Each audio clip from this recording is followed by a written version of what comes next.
Fenig here with Fenig Equipment. You're tuned into the Talking Shed.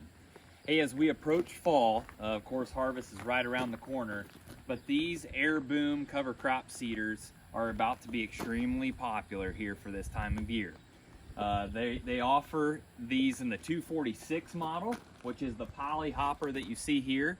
The 246 has got a 60-foot boom and a 60 cubic foot hopper. The 60-foot boom, of course, is manual fold on both sides. It folds out back behind the hopper, and those hold roughly 3,000 pounds. Of course, you can tow this behind any low horsepower tractor.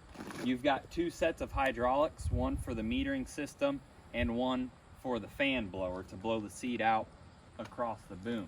These work phenomenal for putting in waterways, seeding hay in the fall, or any type of grass or cover crop that you would like to seed in a very timely fashion, being able to go 60 feet at a time.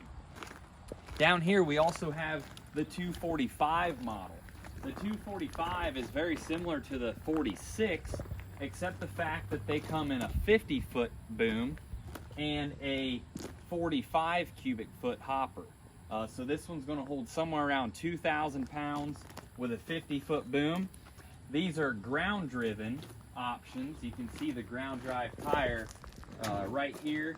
That contact wheel touches the wheel of the actual unit as you drive, and it's got a gearbox to adjust your rate.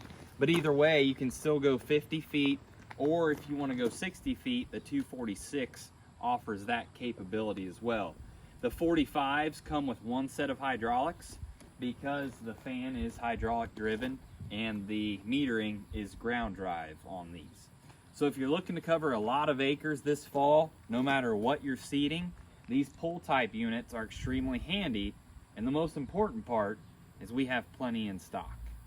So give us a call today, and thank you for tuning in.